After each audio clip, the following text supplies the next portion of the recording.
Magna, Binster, Binge, Great Binge and Lesser Binge. Amazing. What's amazing? The names of our English villages, Watson. What foreigner reading these could ever think of us as stiff and sober-minded people?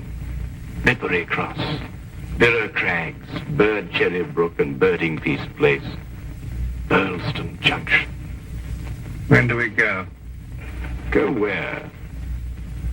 To Burlston Manor, Burlston, Sussex.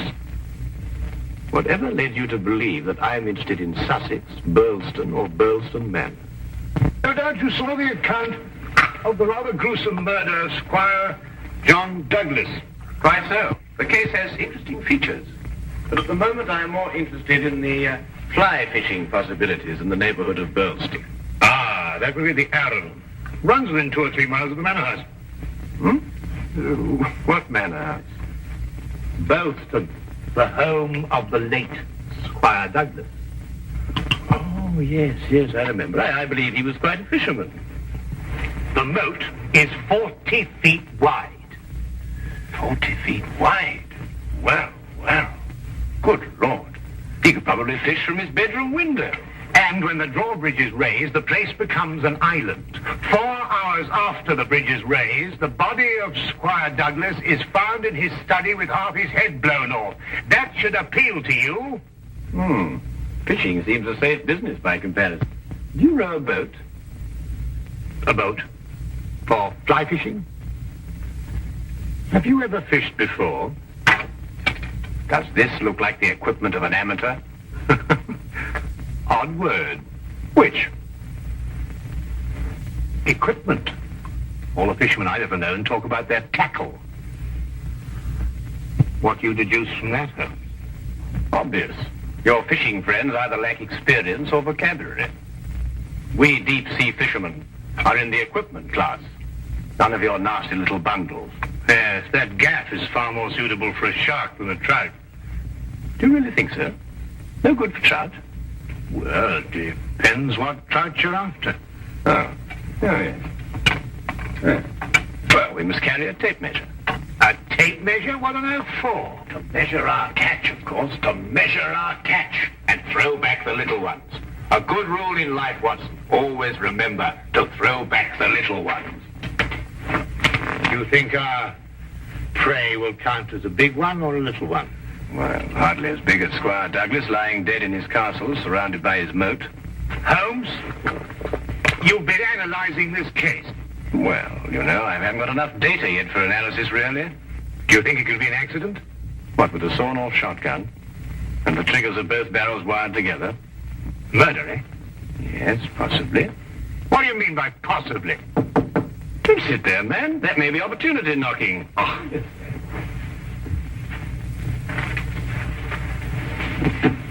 Come in.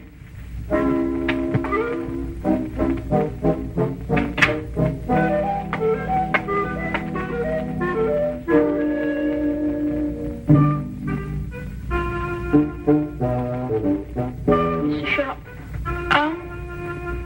The fisherman. Hold on. I'll tell you. Blimey. No, Sit there, boy.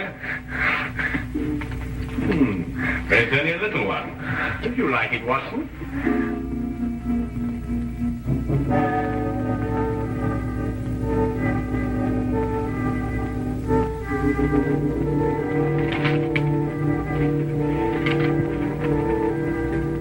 Would appreciate your view. Intriguing affair. Burlstone Manor. Signed, Inspector McLeod. Ha! Please English, for I'm utterly baffled. Oh. Yeah, where is it? Where's what? Well, the tape measure, of course. Where is that tape measure? Holding the fiddle ties together, sir. Fiddle? Violin case, boy. Oh, tell me, Watson, how are we off for trains? Trains? Ah, yes. Now, let me see. Burlston. Yes, now, that would be the West Sussex Littlehampton Bognor line. Now, there's a 10:15. Now, that doesn't stop. Of course, it's a 12:3. That will get us in at 4:2 or 4:7. I say, I'd forgotten, actually. So you can't remember whether it's 42 or 47. Come, Watson, you're slipping. Blimey. Does it keep all the times in his head? Where else, of course? We are a nation of railway pioneers, my boy. Like a great many Englishmen before him, Dr. Watson restricts his reading to the Bible, the Times, and Bradshaw's Railway Guide to the British Isles. Here, boy. Man of the March Hares, that's what you two are.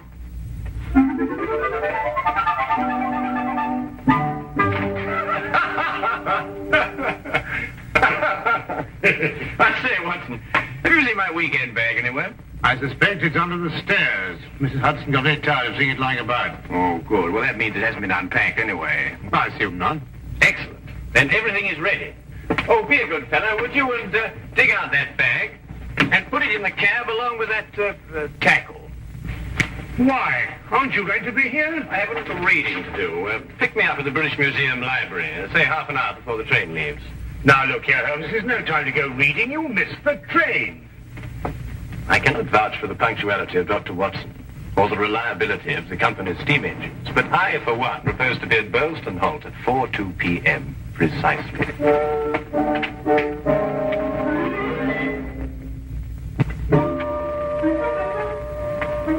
Or is it 4:07?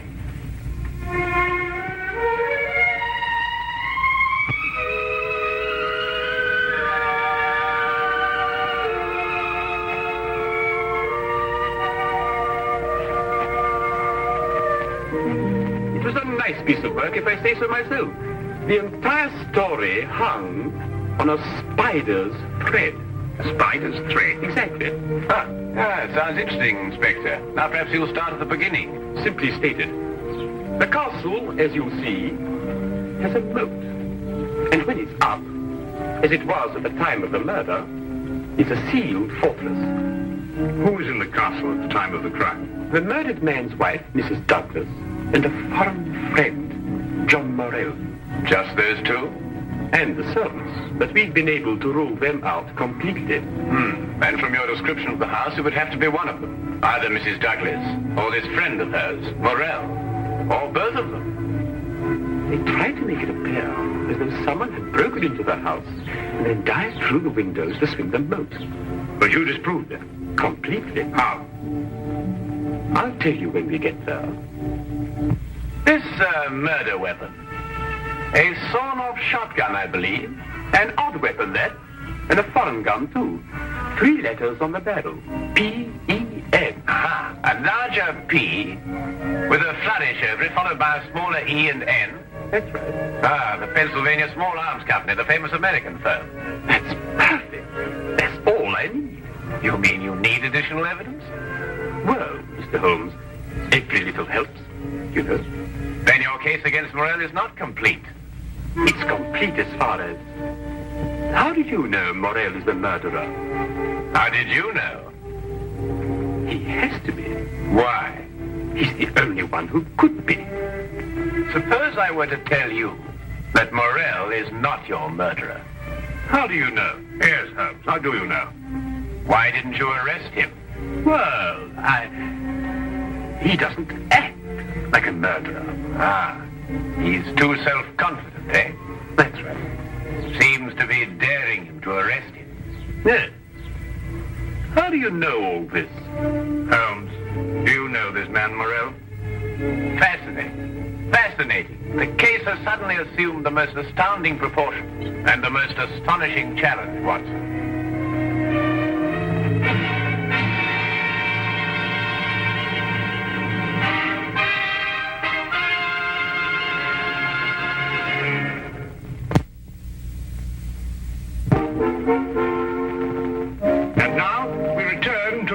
Of the Pennsylvania gun. Beautiful specimen of the period. Yes, it is lovely, isn't it?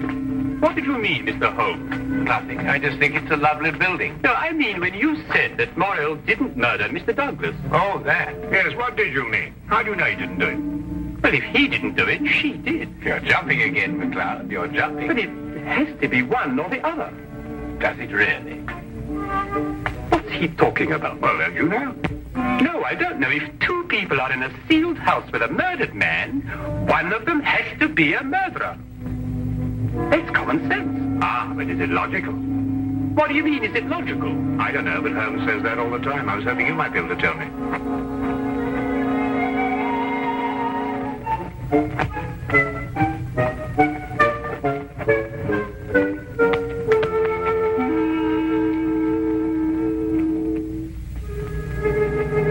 He hasn't been moved. That's just the way we found him last night. Watson? Of course, death was instantaneous. I should say so.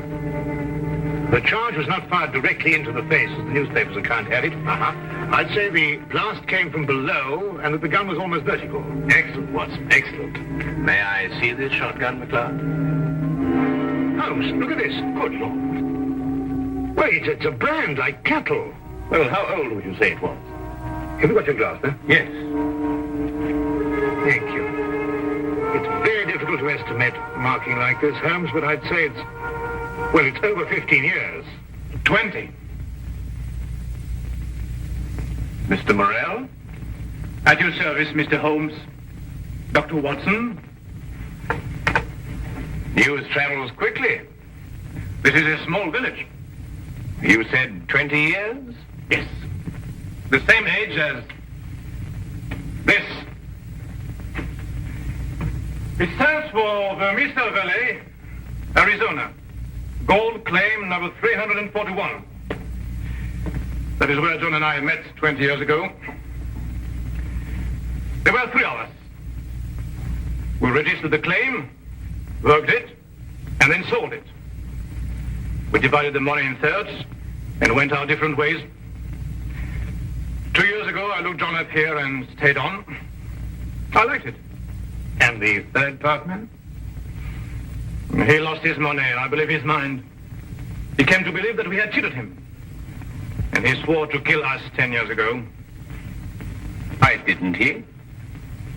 He couldn't find us. No, we didn't have the same names at the time. Do you think your old partner could have done that? I don't know, Mr. Holmes. I am not the detective. True. Well, we must bear that in mind. You tried to make it appear as though another man had been here and went out through the window. Did I? He tried to build an elaborate story. A man of his size was seen passing through the village wearing a loud tweed topcoat and a wide-brimmed hat. He was heading this way. On the window ledge, there is a footprint in blood, indicating, of course, that the murderer dived through the window and swam the moat. But he didn't. How do you know? Because, Mr. Morell, outside that window and just a few feet down is a very large and at least a month-old spider's web. Anyone jumping or diving through the window would have to pass through the web. And no one did. Well done, McLeod. Well done. A spider's web. The English police have the most amazing allies, I must say. Now that you have made your deductions, Mr. MacLeod, exactly what do they mean to me? For the moment, nothing. But I suggest you do not leave the castle grounds. And if I try to live?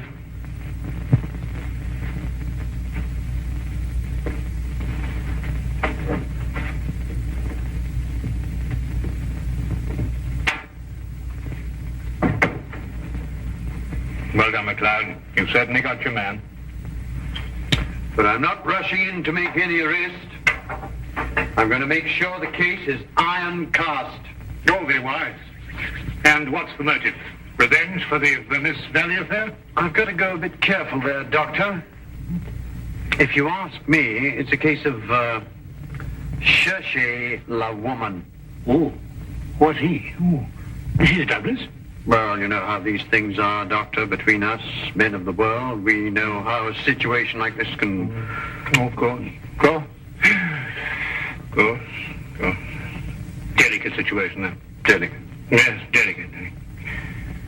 Might almost be called the case of the other man.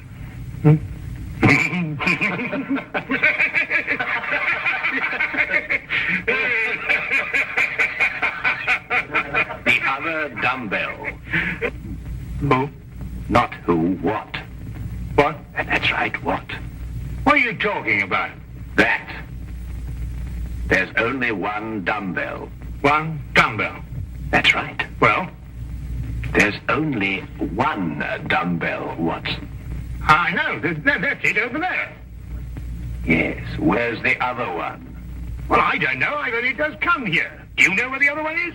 What difference does it make? Well, that's right. Yes, what difference does it make? Maybe there is only one dumbbell. One dumbbell? But they come in twos. Perhaps he only had one. Watson, do you mean to tell me that you can stand there, surrounded by all these athletic trophies, and suggest to me that such a man would only use one dumbbell? Well, what difference does it make? Yes, what difference does it make? Well, if you two are convinced that you can solve the case with the aid of a convenient spider, I'm going fishing. You're what? Oh, you're going fishing? He's brought his tackle. Why? To catch fish. Then I take it you're satisfied with my analysis of the crime. Find the dumbbell. Hang the dumbbell! You can't hang him until you find him. Who? The man who took the dumbbell.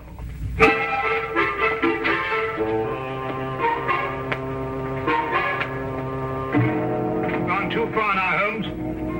I think you've made him very angry. Then he should fish. It soothes the nerve. Are you really going to fish? I am. Where? Out of that window. It looks very comfortable. Well, what do you expect to catch? A herring. A red herring.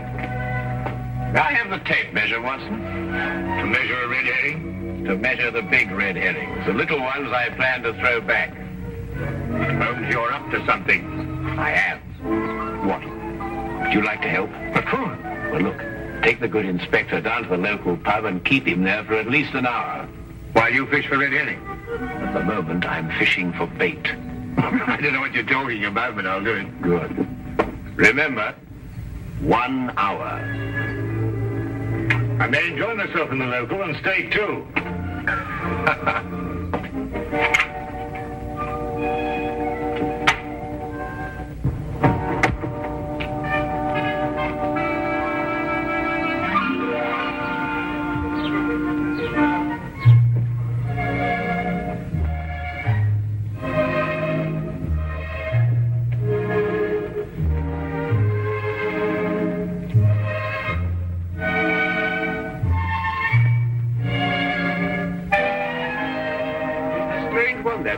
What do you think he's been doing? There's no guessing with him. For all we know, he may really have been fishing. Perhaps we should have given him more time. He's been an hour. That's all he asked for. Yes, that's right enough. Inspector McLeod?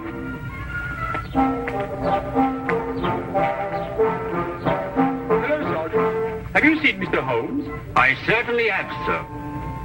What's wrong? You know the staircase in that room? Huh? Mr. Holmes was sliding down them banisters. He was what? That's right, sir. Sliding down the banisters he was. Well, he was probably investigating something. Probably. Well, let's ask him. There must be some reason behind it. Good afternoon, gentlemen.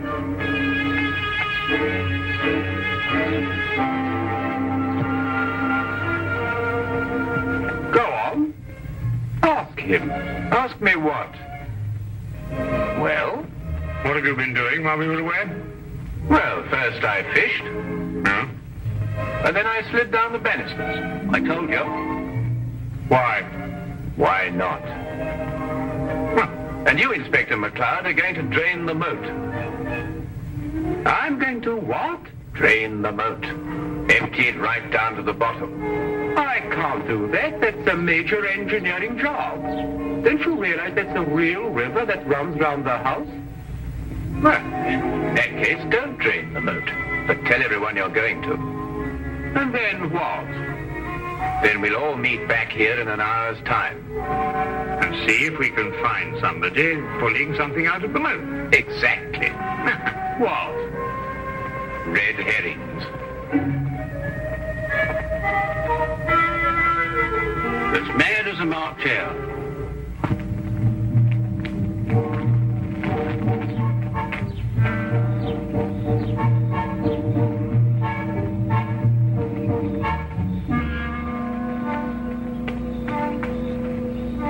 How much longer? Not much. You're certain everyone believes they're going to drain the moat? I don't know who believes it, but everyone knows I said it. Do you think someone will come to the murder room? Someone has been in it for some time. How do you know? The lights are out. Because I left them on. Look, What? That's it, let's go.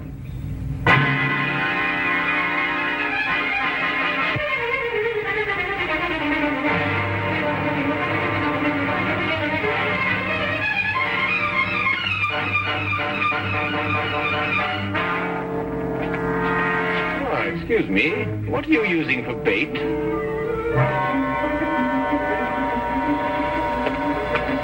I wouldn't mind holding this. Thank you. What clothes did you say the stranger was wearing, McLeod? A loud tweed topcoat and a white-brimmed hat. Like these?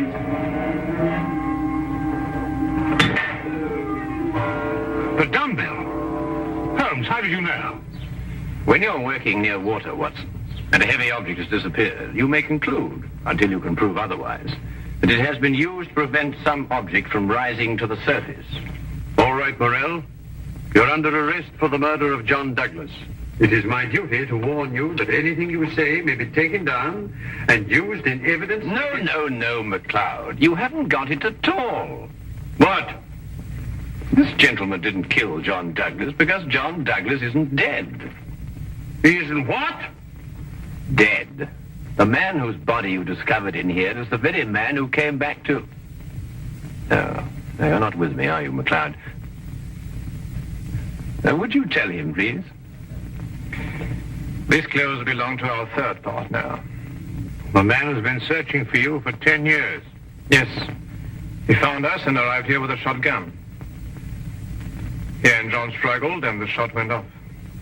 That explains the vertical angle of the blast. In the ensuing struggle, the gun went off. I heard the report and ran down immediately. I timed it from your room. 15 seconds if you run, and 10 seconds if you slide down the banisters. I ran. I thought you would. John was panic-stricken when he saw what he had done. I got the idea to change their identities. But then where is Douglas? With the aid of my tape measure, I was able to ascertain that there is a hollow space behind that wall. I imagine it conceals a passage under the moat. Yes, Mr. Holmes, it does. And John has had a 36-hour head start. We'll stop him. I told him you would. I'll issue orders for the apprehension of Mr. Douglas, and we'll talk about your part in this, sir, in the morning. You have conspired to conceal evidence. I'll still be here in the morning, Inspector.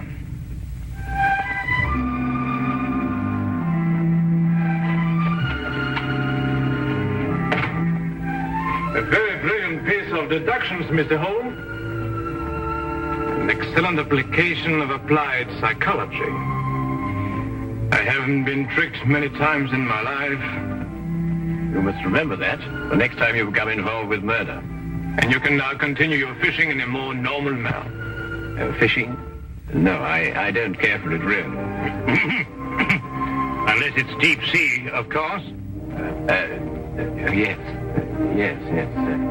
But in the absence of an ocean in the immediate vicinity, I think we'd better start back Bay Street immediately. Well, now, there's a 9:13 or a 10:23. The 10:23 will hold us on the Tunbridge quite a while. On the way to